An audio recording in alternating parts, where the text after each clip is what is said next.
If you have ever thought that getting into specialty coffee is difficult or expensive, then this video is for you.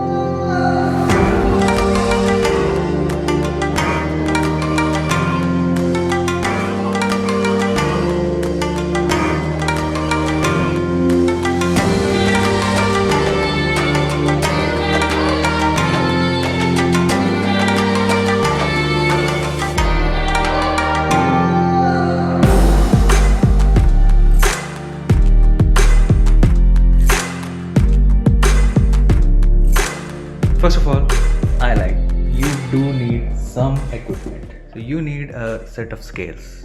It doesn't have to be an expensive one. It just have to be consistent so that you can get consistent brews every time. And if you want to share your recipe with someone, then this is the key to it. Right. So the next thing you will need is something to brew in. I would say a carafe or a jug. It doesn't have to be anything fancy. It just should not react with the coffee. So I prefer glass, but it doesn't have to be glass, whatever you want. And you need something to boil your water in. So you might need a kettle. So it doesn't have to be a gooseneck kettle. It doesn't have to be a fancy kettle either.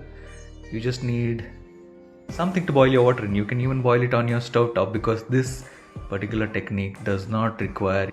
So if you have it, a good hand grinder is useful, but again it's not necessary. You could get pre-ground coffee. Like this time I got pre-ground coffee, so a grinder is not necessary. If you don't have scales and if you're not going to weigh your coffee, then you might need a scoop to measure out your coffee grinds every time you brew coffee, so you can be consistent with this. You will also need a set of spoons, and I'll tell you why you need these in a bit. I should have mentioned that you require a strainer. So I've got some pre-ground coffee here. This coffee doesn't have to be too coarse. It just needs to be a tad bit coarser than your regular pour over grind size. So I would suggest a couple of clicks coarser than your pour over grind size. If not, just get pre-ground coffee, which is ground for French press. Start with pour off your ground coffee into your carafe and just level it out. If you already know how much your cup can contain, boil that much water. If you don't, then a kitchen scale will be helpful in this scenario as well. So I've got 250 ml of water here for 15 grams of water. So just make sure that all the grounds are completely wet in this step, right? Now, at this point of time, you just have to wait for 4 minutes. So wait for 4 minutes.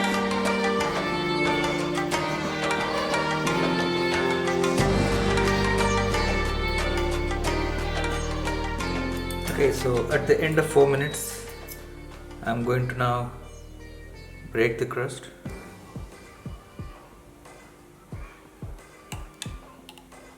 And whatever is still floating, just take it out.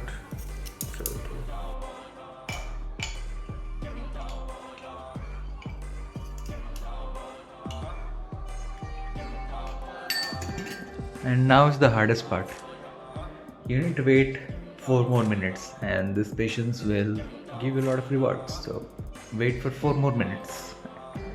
At the end of 4 more minutes, now the coffee has reached the right temperature where you can drink it. Also, all the floaty bits of coffee have settled down in the bottom, so you are left with a clear supernatant, which is very unlike a French press where you'll still get some grits. This is much better than that, but the liquid is not as clear as, say, when you filter it through a paper filter like in a pour over method. right? So that's total of 8 minutes for the brew. So this is when you need to be careful and pour only the top part of the liquid and try not to agitate the rest of the liquid. You can see it's pretty clear, but not as clear as like a pour over. Some of the grounds are getting into your cup, but that's alright, because if you wait for some more time, all those grounds will settle at the bottom of your cup and you'll be good to go.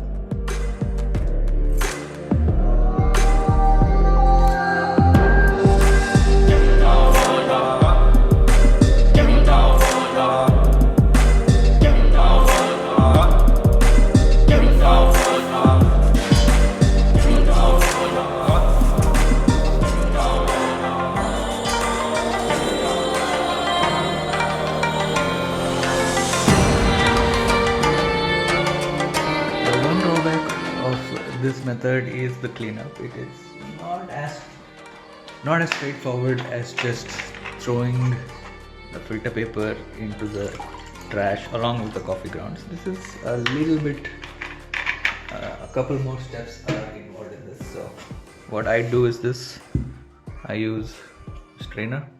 So I just pour all the coffee grounds in here. Okay, once it's done filtering, this just goes straight into the trash.